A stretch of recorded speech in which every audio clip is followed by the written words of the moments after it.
Prime time local news, serving the Lakeland and Midwest regions. Looking at local news now, the Lloydminster Rotary Club is welcoming another very special guest this week. Alice Wainwright Stewart visited the club today from Lakeland College to discuss the innovations Lakeland is spearheading in agricultural education. So the one that we've been highlighting is our agriculture technology program, which is a degree program. And basically that degree program, these students, it started a couple years ago, and these are the first grads, and the first grads held their capstones. So that's something that we wanted to make sure that we highlighted with our industry. While showing off the newly renovated Mead Building, Residence Project, and other newly renovated buildings on campus, Alice Wainwright Stewart showed the club the importance of advancing and growing their programs. A very confident individual who really can think creatively and really can, I would say the biggest thing that would probably be different is really looking at technology. All of our students need to be aware that technology is here to stay, and they've got to be creative, because what is really innovative today, which our students showcased last week, will soon be not cutting edge anymore, and they will be the creative innovators to think about what's new on horizons. Lakeland is looking to continue innovating agricultural education into the future. And now let's take a look into the PTLN archives in this week's edition of Retrospect.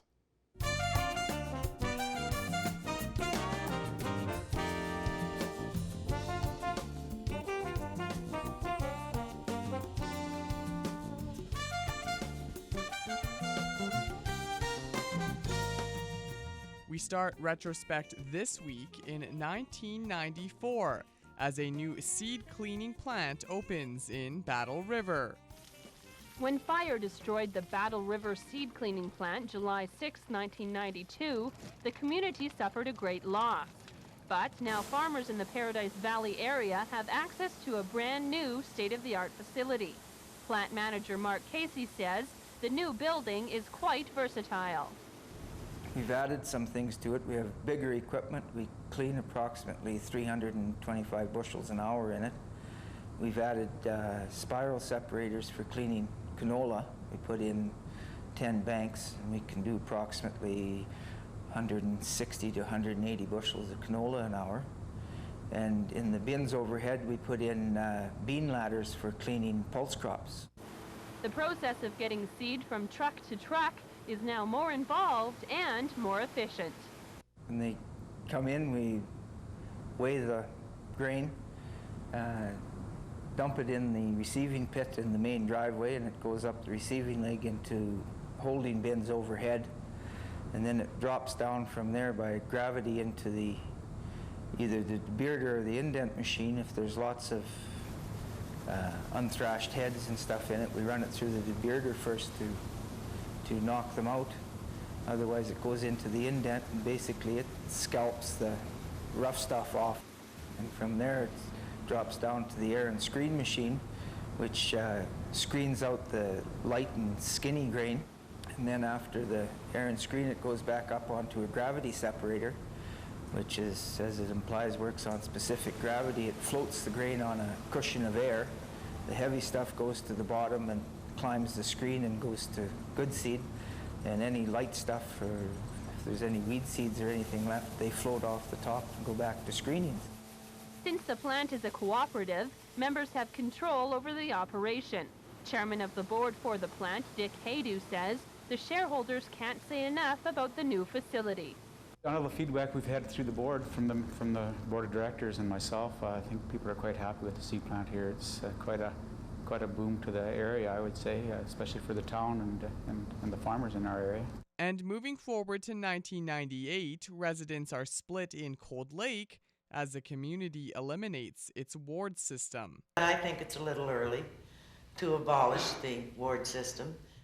There are some mixed feelings over electoral representation in Cold Lake. The Tri-Town area is now amalgamated into one community. And to ensure equal representation between Cold Lake North, Cold Lake South, and the Air Base, a ward system was established for the last civic election that allowed councillors to represent specific areas. It was the intent of the amalgamation committee that I sat on, as well as others, that the ward system should be a temporary thing to get us through the amalgamation, and then once that was done, that we should revert to election at large to signify that we were one community and could act that way. Now, town officials feel the three communities have gelled as one and that it is time to eliminate the wards. Some residents support the move. The ward system was necessary during the amalgamation process to make sure that each community was adequately represented during the initial amalgamation process. But now that that has largely been accomplished, it seemed to make little sense to divide a town of 12,000 into two halves. However, some residents disagree, including Councillor Ron Young. He says the communities are still at a very sensitive stage. In some people's minds, we're already there and we're one community and everything. But in a lot of the residents' minds, they still call Cold Lake South Grand Center and they still call Cold Lake North Cold Lake. And so we're not there yet.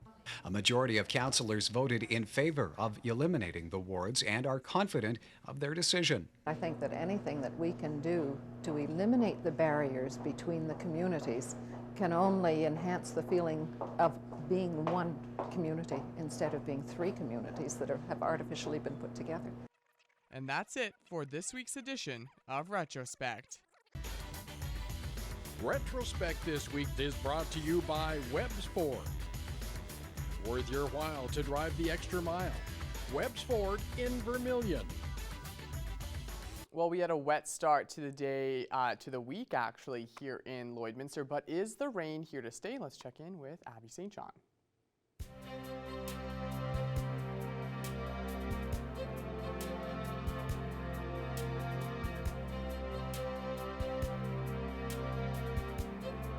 Thanks so much, Jace. Yes, unfortunately, we woke up to a little bit of rainfall and heavy cloud coverage. Those clouds seemed to taper off throughout the day, and we got a little bit of sun throughout the afternoon, but the clouds are still kind of making their way back in periodically. It's 14 degrees here right now in the border city, so not too bad when it comes to the temperature outside. It's not too cold, but definitely heavier cloud coverage than we saw over the weekend for sure.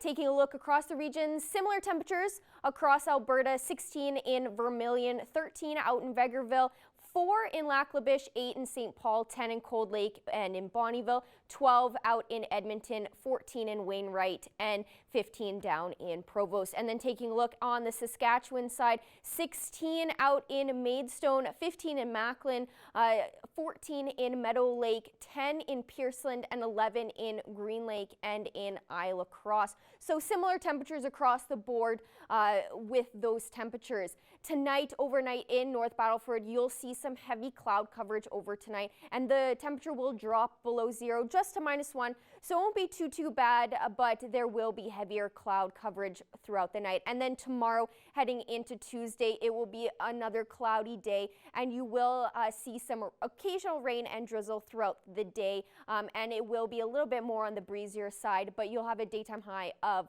11 degrees. And then out in Cold Lake over tonight, expect some showers over the evening with cloud coverage, a little bit thicker of cloud coverage overnight tonight, but it will stay above zero at 2 degrees, so that's always nice to think about. And then tomorrow, a high of 12 degrees, and there will be showers throughout the morning, but hopefully it will taper off throughout the afternoon, and we'll get a little bit of sun out in Cold Lake during the day. And then tonight here in Lloydminster, it will drop below zero as well to -2, and it will be a little bit more on the breezier side overnight tonight and that heavier cloud coverage. So unfortunately, we won't be able to see many stars out in the sky. And then tomorrow we'll have a daytime high of 13 degrees, but it will still be cloudy outside. So definitely take into account with that. And there could be some possibilities of some showers as we saw this morning, just a little bit of drizzle in the morning. Taking a look at the next 3 days, like I said, 13 degrees will be your daytime high for tomorrow, and then we'll have a low of -4, so it'll be a little bit cooler in the evening. And then we cool off pretty significantly for the next couple of days. On Wednesday, it will only be a daytime high of 3 degrees, and the wind will pick up in the afternoon, so it'll feel a little bit cooler as we head into the evening, and it will drop to around -5. And then on Thursday, an 84% chance of some showers throughout the day, so it will be a chillier day, and with a high of 5 and a low of -5. But that is your first look at your weather forecast.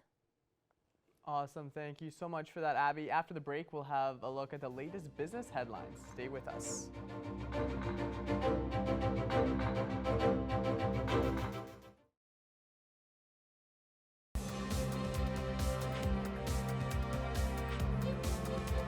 Lloydminster Bobcats welcomed young players from all across North America for a training camp this past weekend. Here's Thomas Wildman with more.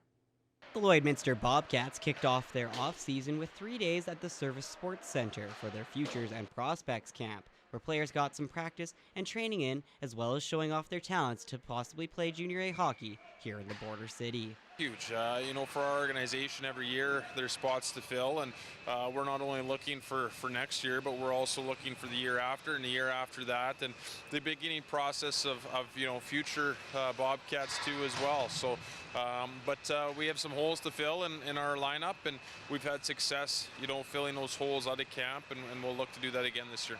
6 small teams of prospects and 2 teams of futures were attending the camp, including plenty of local talent like Rylan Wheeler. Pretty excited. I've been skating for the past month and a half here, trying to get prepped for this camp, so it's exciting to come out here and show them what I've been working on. The Bobcats will be hosting a goalies-only camp this coming up June. Thomas Wildman, Primetime, Local News. And now it's time for us to check in with Abby St. John for another look at your evening weather forecast.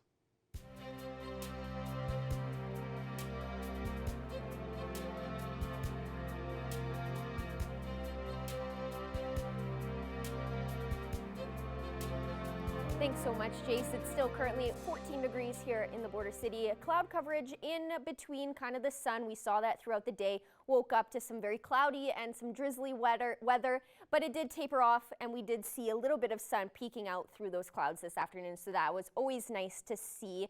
And at least our weekend was at least very sunny, so that's always nice to look for. Across Alberta, 10 degrees out in Edmonton, 8 in Edson and Rocky Mountain House, 7 in Red Deer and Jasper, and out in Whitecourt, and then 5 in Athabasca and 11 out in Cold Lake.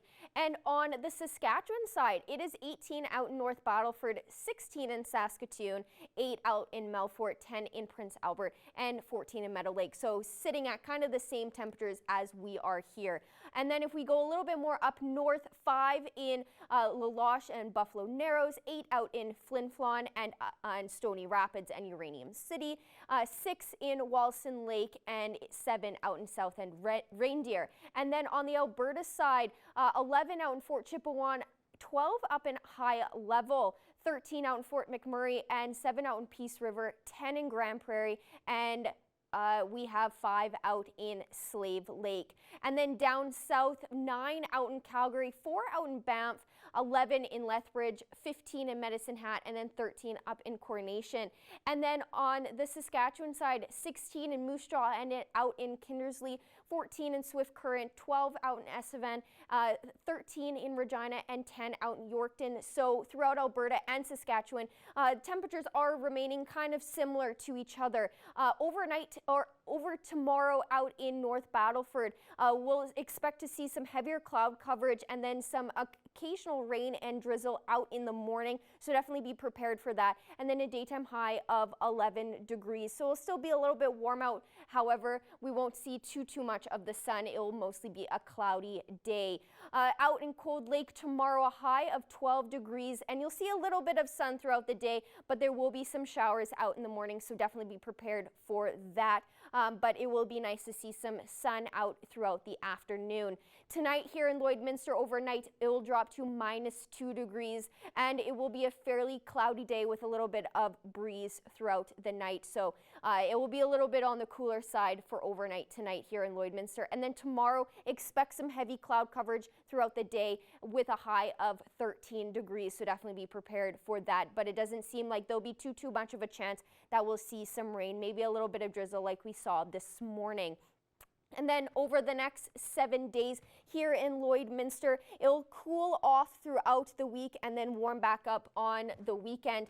But on tomorrow, it will be a high of 13 and a low of -4. And then on Wednesday, we'll see some more cloud coverage, and it will be a little bit more on the breezier side throughout the afternoon, and it will only be a high of +3, and then it will drop to -5 overnight. And then on Thursday, we have a high chance of seeing some showers throughout the day, and it will be a little bit more on the chillier side with a high of 5, and then it will drop down to -5 as well. And then on Friday, to end your week off, it will be another cloudy day with a high of 7 degrees and a low of -4. So it will also be more on the chillier side. And then on Saturday, we will be able to see some sun coverage. However, there will be some clouds throughout the majority of the day with a high of 9 and a low of -2. And then on Sunday, it will be sunny as well and a little bit less cloud coverage than on Saturday. So we'll see more of the sun on Sunday with a high of 13 and a low of just 0. And then to start your week off again on Monday, more cloud coverage similar to what we saw today with a high of 11 and a low of +1. That is a look at your 7-day forecast. Jace Mackey will have more news coming up after the break.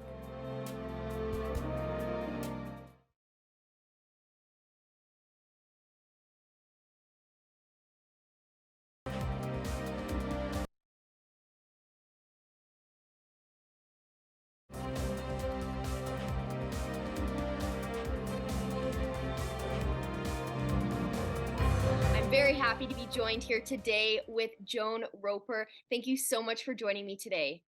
Happy to be here. Of course. Now, a lot of people in the community know you as the owner of the hair studio. And if they've been into your studio, they have seen the collection of beautiful pottery that is displayed all around. So that's what we're talking about today. You're a member of Lloydminster Potters Guild. Tell me a little bit about what that organization is and what you guys do. Well, it's a group of hobby potters.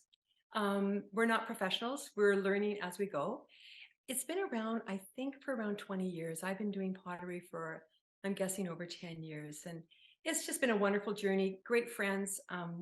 We have the most amazing studio, a new studio at the Lloydminster Museum and Archives, which is fabulous that we work out of. So we have a group of about 13 members right now, and it's growing. And having that studio that we have in our community is really, for the city, they've been able to expand a lot of different pottery classes. So that's been wonderful.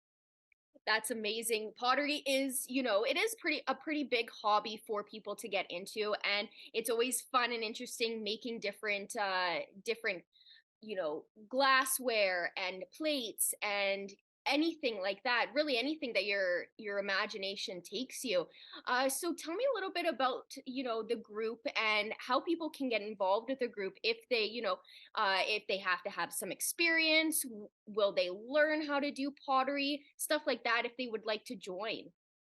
Yeah, like I said before, it is a group of potters that are just hobby potters. So we're not teachers, but we do support each other. And to become a member of the guild, what we really would like for people to know how a studio is run, that's the big thing, is that you have to take a class. Now, a beginner's class can be taken here in Lloydminster, or if you come from another community and you've taken a class, you're more than welcome to join. We have limited spaces available, and our year is ending fairly soon, like in June. So we start up again in September. So we run from September until June of every year. And coming up in May, the first week of May, you have an annual Spring Fling sale. Tell me a little bit about what that is and how people can get involved to come out. Yeah, it's sort of our last sale of the year for us, our big sale at the museum. So it runs on May 7th, which is Sunday, from 12 till 4. There is a variety of things there. So we have, like it's spring, so we're thinking garden. So we're thinking, vases and flower frogs and garden stakes, succulent pots and other pots to plant your favorite flowers in. We have bird feeders this year. So we have a variety of things. And then for your home stuff, we also have, of course, we'll have tons of mugs, bowls and platters and charcuterie boards and butter dishes and tea lights and wine cork, bottle corks, incense holders, little brown sugar savers, spoon rests. We even have buttons and tic-tac-toe games. So every potter is very unique, and every year I feel like the skill set is just getting better and better, and we have incredible support from our community. It's a great place to come down to, maybe find a wedding gift or, for a gift for someone special, or just maybe you fall in love with one of our pieces, and nothing warms our heart more than having someone hold one of our pieces and say, I love this. So for us, that is a real thrill, and it keeps us going. That's amazing. And I'm sure every piece is going to be beautiful. And like you said, everybody has their own uniqueness to their pottery and what they make. So a lot of different variety and options for people to choose from, which is amazing. Now, you mentioned earlier off camera before we started that you have another sale the following week. Tell me a little bit about what that is. So this is the Harvest Collective Market, and this is the first time we've joined another market, and it will be a week after our sale. So probably the best selection will be at our Spring Fling, but we will have items there at the sale, and there's a lot of members that have decided to join in on that. So that's going to be fun, and that's going to be Saturday, May 13th at the Nissan building, which is the old Wild Rose, and it's from 10 until 4. And finally, to show up to the both sales, do people need to buy a ticket? Can they just show up? How will that work? For our sale, there's no admission fee, but I think for the Harvest Collective Market, I'm sorry, I really don't know the answer to that, but I'm assuming there would be a fee to get in. Awesome. Well, thank you so much for joining me today. And I wish you the best of luck with your Spring Fling sale coming up on the 7th. I'm sure you'll have a great turnout. And just looking at the pieces behind you, I already know that they're going to be beautiful pieces. So thank you so much for joining me today. Thanks, Abby. And I just want to say thank you to the community for the support that they give to the arts in our community. I know every art medium that we have out there are thrilled to have people enjoy our art.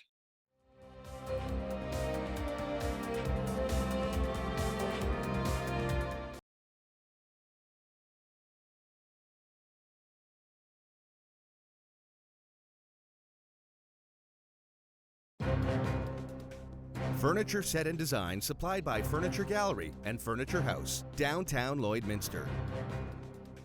Hi, I'm Callan Dunlop with Primetime Local News, and today I'm joined by Tyler Lorenz, who is the Executive Director of Residents in Recovery here in Lloyd. And to start, can you explain what Residents in Recovery as a program is? Residents in Recovery offers a number of programs to individuals that struggle with addiction. We have pre and post-treatment sober living for individuals. We have post-treatment sober living for families. As well, we have an inpatient treatment program for mothers of young children. Could you go into a little more detail about the Community Justice Award that you guys recently won? Yeah, the Alberta Justice Award for Emerging Excellence, we got at the end of March, really recognizes organizations that really look at addressing crime in our communities. So our program is quite unique. There was 11 recipients province-wide for the Alberta Justice Awards. Our program is quite unique in the fact that many of the programs that were awarded really address victims of crime or prevention. Our program was one of only 2 that really looked at rehabilitation. So it's a different approach to fighting crime. It's really addressing those that struggle with addiction and how that impacts their need to commit crimes. So it was well received, had some really good feedback from other organizations and other people that were there. So yeah, it was pretty exciting. What would you say led to you guys being recognized for this award? So the award was through a nomination process. One of our former residents in our program nominated us for the award. He's an individual that came to us from the justice system, went through the process of dealing with his outstanding charges. He's still actually on conditions as a result of his rehabilitation program. He's since been reunited with his family. He now has custody of his children again, and he's back working. Actually, no, he's back in school and, back to a fairly normal life. The other part of the award was really letters of recommendation from other community organizations. Alberta Community Justice Office wrote us a glowing recommendation. We work very closely with them. Many of our residents are on conditions, from house arrest to just probation orders. So we have a very good relationship with both Alberta and Saskatchewan Community Justice offices, and work very closely with them to really support individuals in getting out of the life of getting out of this cycle of addiction and justice, really reducing recidivism rates and getting people back on track and back to living a normal life. What do you guys have planned upcoming for the rest of the year? We actually have quite a few things coming up. On June 22nd, we have our third annual Summer Scramble for Mental Health and Addictions. This is our golf tournament out at Rolling Greens. Spots are filling up fast. I think we only have nine foursomes left available before that tournament is sold out. In September, we have Recovery Day coming up on September 16th. We'll be hosting that downtown at the old Greyhound Bus Depot. There'll be vendors, food vendors, community vendors, all sorts of recovery stories and speakers at that event. That'll be a family-friendly event. And then in November 7th to the 11th, we'll be hosting Addictions Don't Discriminate in partnership with the Lloydminster Area Drug Strategy. And that'll be an exhibit that'll be at the Black Box Theatre at Lakeland College. And then we have keynote speaker Johan Hari speaking on the Friday night at Vic Juba. So we're really excited to bring a speaker of his caliber to Lloydminster, all the way from London, England. His TED Talks have had 13 million views or 23 million views. So he's written 3 best-selling books. So he's a high caliber speaker, and Lloydminster will be, I'm pretty sure tickets for him will sell out pretty quick too. Were there any last points that you'd like to add to the general public? Yeah, we really do appreciate the community's support. Again, we have less than 10% of our funding comes from government funding agreements. So we do rely on the community to support us and able to provide the services that we do to this community. So we thank them very much again. It's been great. That's all the questions that I had for today. Thank you for taking the time, Tyler. Thank you so much. Have a good day. And that's our show on this Monday night. Thank you so much for starting your week with us here on Primetime Local News. Have a good night, and we'll see you again here tomorrow.